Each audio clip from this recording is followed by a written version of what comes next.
This is MIcornus, Phokane, the leader and the founder of Church Governance Solutions. Today I want to speak about a very interesting topic. We want to speak about single women pastors, and we want to speak to them, and we want to advise where we can. And there are those women that are running churches successfully, and they are not married. And sometimes people undermine them. Sometimes people think that women cannot be pastors, cannot lead churches. But as Church Governance Solutions, we are saying thumbs up to women that are running churches and they are single.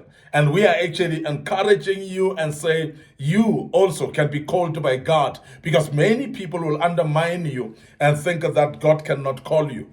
God has a knack of calling women as well into his kingdom and into his ministry. We have seen many women like Ruth, like Mary, who was mother of Jesus. We have seen many women in the Bible. That Esther is one of those as well, who have been ministers of the gospel one way or another. And God has called them for certain work or visions that they've actually articulated so well. We have seen many women in the Bible that really did a great job. And therefore, we want to encourage you as a young woman, or maybe you're not young anymore, but you're not married, that don't be despondent, don't think alike. God cannot call you, God can call you. And we want to speak a little bit about single women pastors. Number one is you need to note that you're called even when you are a single woman.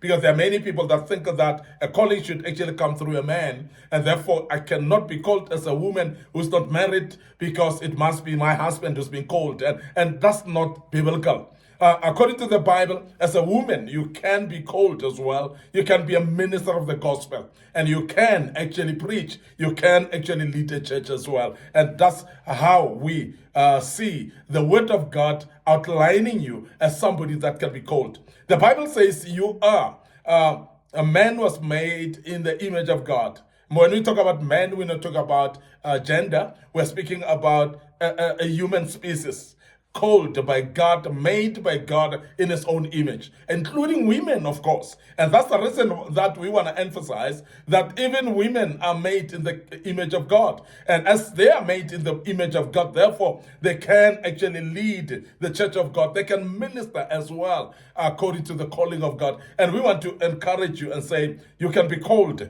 even when you are not married. Secondly, we want to mention that lead the ministry with boldness and confidence, and don't actually be despondent and think that you don't have the confidence enough to lead the church. Yes, you can lead the church, and continue leading with boldness and confidence, and make sure that you stamp your authority in leading as a leader, because you can actually do it.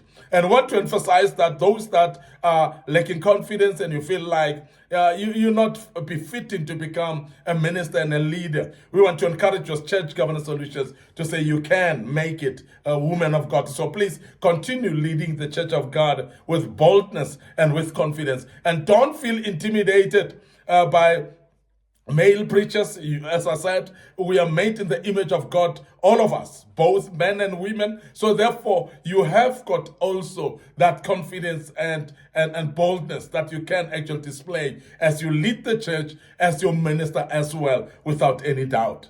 Now, the other thing that we thought we should actually mention is avoid sexist approach in appointing the board, because there are times when there are women that are running churches, but because of that, then they feel like rather they must actually appoint only women when it comes to leadership. And I want to emphasize that please appoint those that are able, appoint those people that are able and have got talents and ability to become leaders as well. It could be men or women. And also don't be under the notion that if you appoint men, they cannot submit under you. And I want to emphasize that when you are a woman of God called by God, every man should actually be able to submit under you, because it is actually God who has called you. And therefore don't doubt the fact that they can submit under you, and therefore don't be swayed to a point of only appointing women in your leadership. So you can appoint men as well, because sometimes appointing women only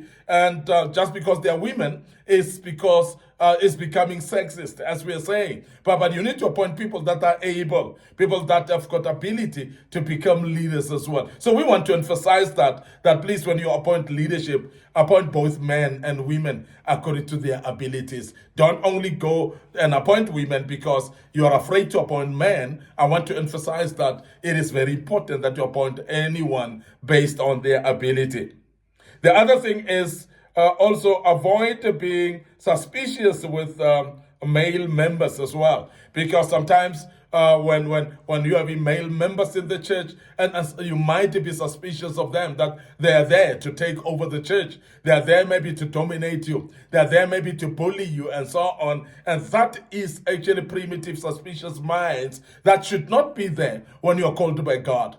And if you are confident enough, so you can actually appoint anyone. And we are saying also, you should not be suspicious of any male involvement in the church. So please involve them as much as you can. And don't be suspicious that they will soon take over or bully you, or rather step in and dominate. No, it's not that way, because when God has called you, he has called you. And believe me, God will empower you as well to run the church and articulate it according to his will. And we want to also emphasize that you need to empower yourself in leadership. Make sure that you lead with confidence without fail. And don't be afraid of male members in the church, because they should be able to submit under you as well without any intention of taking over or bullying you within this ministry. And that's very, very important to mention that.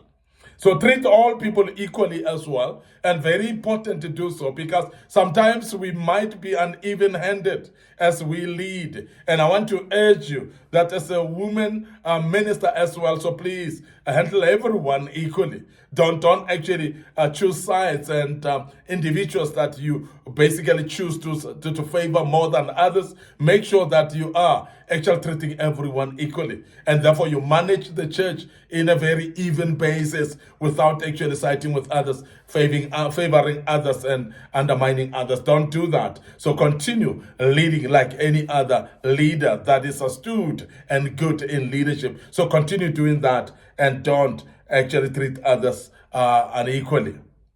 The other thing that's very important is don't be deterred by your marital status to address married people. So because if you are given a wisdom and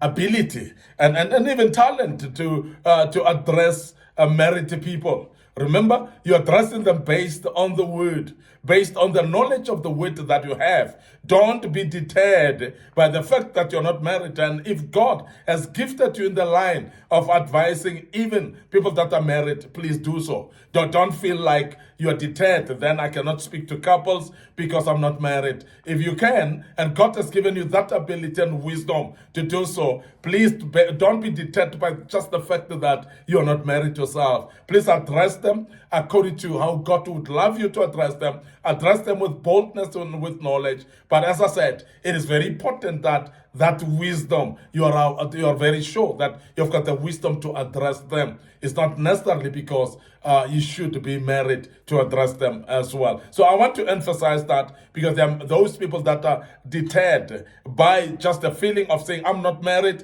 then I'm not going to speak to married people, I'm not going to speak to couples as well. But you might have the grace to speak to them. And if you got the grace and gift to do so, what we are emphasizing today as Church Governance Solution is that do so with confidence without fail, because God will empower you to be able to address them.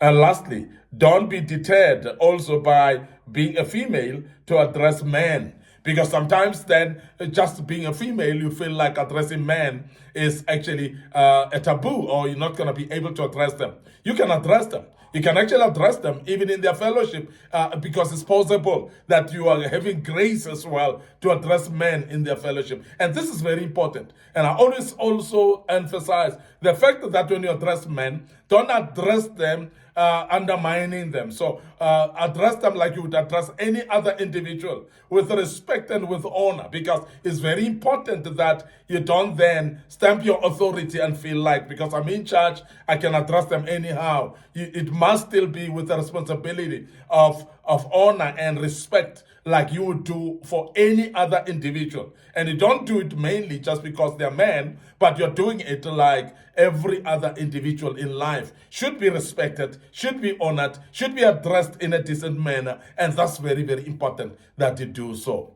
I hope this is clear and this is helpful for our brethren, our dear sisters that are called by God as women of God. May the good Lord bless you as you continue leading the people of God in that regard. And I believe that you can and you are leading the church in a right manner. And may the good Lord bless you as you keep doing that.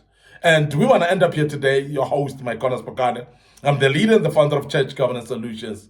And before we check out today, we want to remind you of our Facebook page, Church Governance Solutions, and Facebook page, MIcornus Phokane. So please like these pages.